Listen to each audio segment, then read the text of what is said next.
country criticizing these referees. But more importantly, they're holding Kathy accountable. Kathy Engelbert is the commissioner of the league. She has yet to release a statement, yet to step in to address these WNBA referees.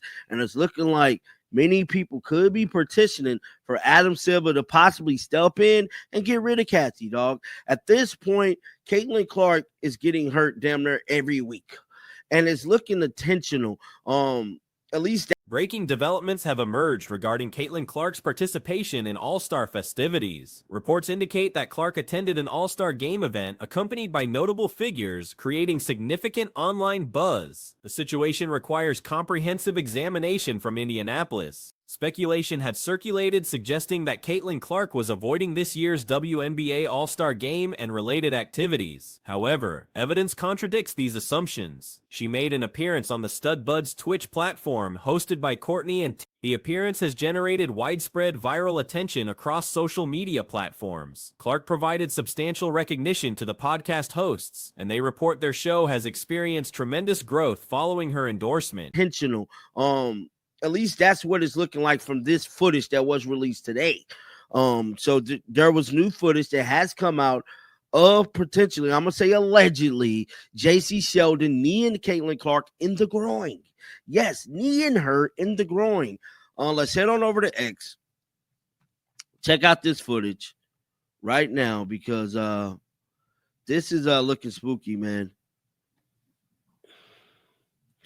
So this is the clip that was released yesterday. Recent information confirms that Caitlin Clark attended the rooftop celebration event. Her presence at the rooftop gathering has been verified. Social media platform X reveals current developments regarding the situation. The streaming session where everything transpired occurred recently. Caitlin Clark's presence created considerable excitement among attendees. Clark mentioned she had been monitoring their broadcast for 3 hours throughout the day. This information provides insight into athlete media consumption habits. Clark's viewership of their content suggests that professional athletes likely consume more podcast and streaming content than publicly acknowledged. Many athletes claim they avoid such media, but evidence suggests otherwise. Clark probably recognizes most YouTube creators and streaming personalities. She likely reviews substantial amounts of this content regularly. The clip requires further examination. So this is the clip that was released yesterday. Well, I want you guys to watch this. How CC got injured, refs aftermath. So there's a referee standing right there. We all can see. Look, J.C. Sheldon knees CC in the groin. Can you guys see this right here? You guys see that? That is a knee. J.C. Sheldon's knee is all the way fully, her whole leg is fully extended off the ground into Caitlin Clark's hand.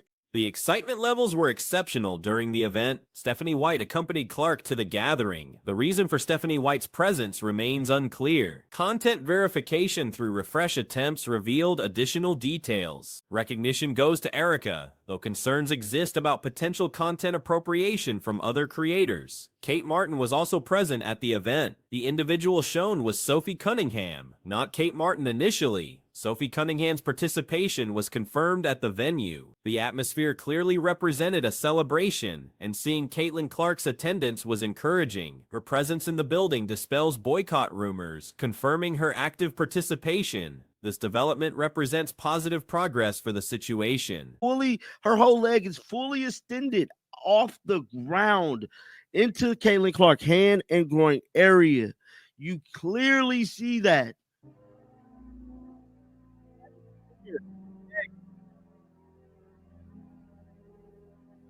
She immediately grabs her groin. She knows she's hurt. She knows she's hurt. Confronts the referee, but he doesn't care. It's the same referee. No, hold on. This is Kate Martin's presence raises questions about potential recruitment discussions. Martin's proximity to Clark during the event suggests possible strategic conversations occurring. Clark's attendance demonstrates excellent spirits and support for young female podcasters. The hosts are achieving remarkable success in their endeavors. Multiple individuals are reportedly copying their content format currently. Recognition for their achievements represents a positive development. The situation truly deserves celebration. Dancing and socializing occurred throughout the event. Clark's family members attended, showing support for the festivities. The entire scene represented beautiful community engagement. This is not the same footage. And that was real. But here's another angle from a fan's point of view of what happened. Watch this. So this was actually inside the stadium.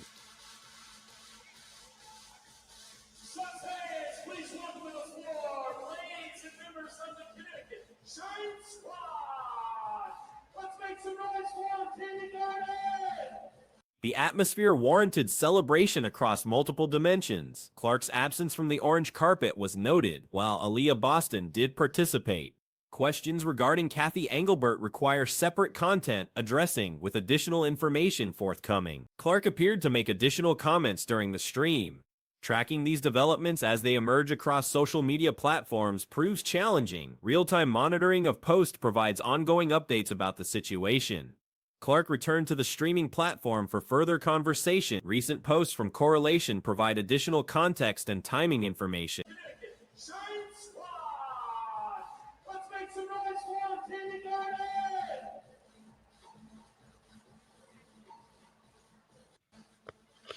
Just unfortunate, man. I said this last night, man. What if Caitlin Clark was your daughter, your relative, and just to see the treatment she has been receiving is completely beyond me, man. I don't know how many videos should be made. I don't know how many times, you know what I'm saying? I'm gonna have to tell y'all hey, man, we got to speak up and speak. Clark's return to the broadcast generated renewed excitement among viewers. She inquired whether they sleep with the podcast playing. This represents standard practice for dedicated listeners. Content consumption requires thorough engagement across all available platforms. Clark's building presence energized the entire atmosphere. The excitement levels reached peak intensity throughout the venue. Multiple participants encouraged continued engagement with the content. Additional unseen footage revealed more interactions between participants. The social atmosphere created beautiful moments despite Clark's current injury status. Clark's family members, including her aunt, participated in the celebration. Hey, man, we got to speak up and speak out. At this point, they don't even care if we speak out. This point, they don't even care, bro. It's like this league don't give a fuck about Caitlin, bro. And it's crazy because she's the one bringing all the viewers. You would think, bro, they'll be able to somehow. The event's exclusive nature suggests attendance was limited to athletes and their families. Public access was likely restricted, making the gathering more intimate and special. The exclusive access creates unique opportunities for authentic interactions. The event represents exceptional programming and community building. Athletes and their support systems deserve recognition for creating these positive spaces. Commentary from viewers about stream monitoring would provide valuable feedback. Clark's 3-hour viewing commitment demonstrates genuine engagement with the content. Sophie Cunningham's presence added additional star power to the gathering. They'll be able to somehow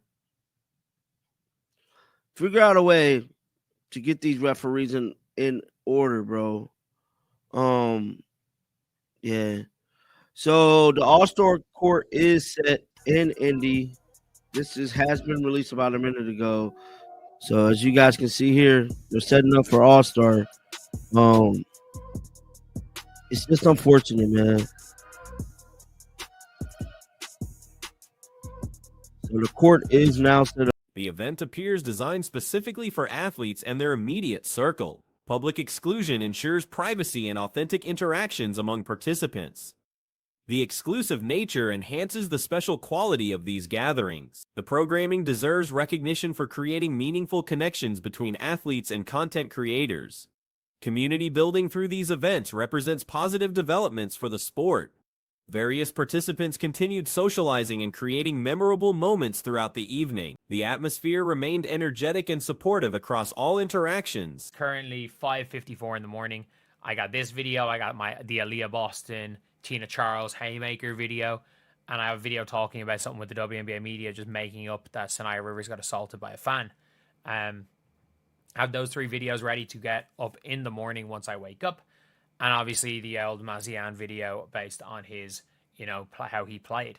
So yeah, lads, let's take a look at this clip. And this clip is crazy. So Caitlin Clark is having a normal conversation with the referee. A normal conversation.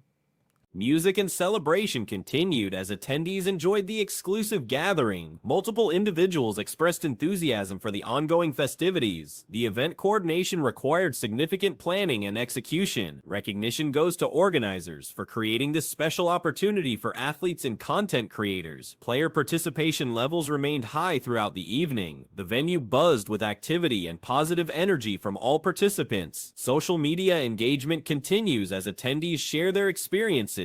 Instagram promotion and platform following represent ongoing community building efforts. Having a normal conversation with the referee. A normal conversation. They're talking. The ref says something to her. And they're talking. And then the ref says something to her here. And she's like, what? And as soon as the ref says that, he's walking away. And she loses it. She's absolutely losing it. I think Breanne January went very overboard, by the way, with, yanking Caitlin Clark by the jersey. But this is Breanne. Technical difficulties with equipment and streaming occasionally interrupted the content flow. WNBA representation and officiating standards require ongoing attention and improvement. The overall event represents positive community engagement between athletes and digital content creators. These connections strengthen the sport's relationship with modern media platforms. The WNBA currently faces the possibility of a work stoppage as both sides approach critical collective bargaining agreement negotiation. A union meeting has been scheduled, indicating serious preparation for potential labor disputes ahead of the October 31st deadline for reaching a new CBA. Yanking Caitlin Clark by the jersey, but this is Breanne January. Like I don't know. I don't like how physical these coaches are with Caitlin Clark. I don't like it. It's something that I know people want to talk about, but I really don't like it. I'm going to make an entire video about that where it's like, look, Caitlin Clark's probably okay with it. I don't think she's got a problem with her coach. And at the end of the day, look, anyone's allowed to have an opinion on whatever it is when it comes to teams. I just don't like it. But, The Players Association and league leadership plan to convene on Thursday afternoon in Indianapolis, coinciding with All-Star Game activities. Union President Nneka Ogwumike previously indicated that this gathering would significantly shape the direction of future negotiations. The meeting represented a crucial opportunity for both sides to establish productive dialogue as previous discussions during the season had yielded limited progress. Reports from the New York Post suggested that athletes were mentally preparing for possible work interruption as talks had progressed slowly, with substantial disagreements remaining between negotiating parties. Following the Indianapolis gathering, the union maintained its position from when they initially declined to extend the existing agreement. But she's then screaming down at the referee, as it's happening. And then she's there, trying to get the referee to come closer during this play. And then she's literally saying he's going to call the league for her, and then on him, and keeps going at him. They keep going at her. Or, sorry, at each other, Jesus. But I think everyone's going mad being like, how is Caitlin Clark not going? The players' demands centered on several key areas: enhanced revenue distribution arrangements, elevated compensation structures, upgraded benefit packages, and modifications to salary cap restrictions. These requests appeared reasonable and aligned with standard labor negotiation priorities across professional sports. After the WNBA Players Association submitted multiple proposals, the league finally responded with a counteroffer that received significant criticism from athletes. Many players expressed strong opposition to the proposal, particularly regarding its rigid salary cap framework, which they viewed as limiting future growth opportunities. Not gotten away with technical foul for like having to be restrained going at the ref. Man, what the hell did this ref say? Because let's be real. No referee would let a player away with screaming like that, screaming at them like that. The referee 100% said something completely out of pocket. Like that is the high likelihood of the situation, is the referee said something completely out of line. Completely out of line. Several prominent players confirmed their attendance at Thursday's meeting, including Indiana Fever standout Caitlin Clark. Clark acknowledged the significance of the upcoming Indianapolis discussions, noting that despite not serving as her team's representative on the negotiating committee, completely out of line. And like if the referee did that, which again is very common in these scenarios, that referee, well, not very common, like it's not out of the realm possibility that the referees have said something crazy. And with that being said, a lot of the time referees aren't going to compound technical fouls, because let's be real, if the ref said something crazy to Caitlin and then Caitlin got teed up, immediately this represented the WNBA Players Association's second face-to-face meeting with league officials since their December gathering. Without a new CBA by October 31st, players could potentially initiate a strike or face lockout by ownership, creating immediate complications for league operations. The timing posed particular challenges, as the expansion draft for Portland Fire and another new franchise was scheduled for December, with free agency typically beginning in January. While the WNBA had never lost games due to work stoppages, previous labor negotiations in 2003 had delayed the April draft by 1 week. He's probably like, immediately it's going to be rescinded. She says, I'll be calling, presumably the league, to report whatever was said. Like, that is the thing. That is a thing. It's like he definitely said something inappropriate, which is why she didn't get a technical foul. She said, I will be calling Sue Blige, the head of WNBA referees performance. Like, his job, by the way, this person's job should be done anyway, because he was staring at the Aaliyah Boston haymaker and did nothing. The uncertainty surrounding these negotiations highlighted the strategic importance of involving high-profile players like Clark in the process. Her participation appeared to represent a calculated decision by the Players Association to leverage her significant influence in drawing power during negotiations. Clark's involvement seemed particularly strategic given her unprecedented impact on league popularity and viewership. The timing of her inclusion in these critical discussions suggested recognition of her unique position as the league's primary attraction and revenue generator. Staring at the Aaliyah Boston haymaker and did nothing. And then the other referee who stared at Sophie Cunningham getting the swipe to the face. Like, this was one of the worst referee games. And I actually feel bad for the Connecticut Sun, because the Connecticut Sun got screwed. Because the referees literally went and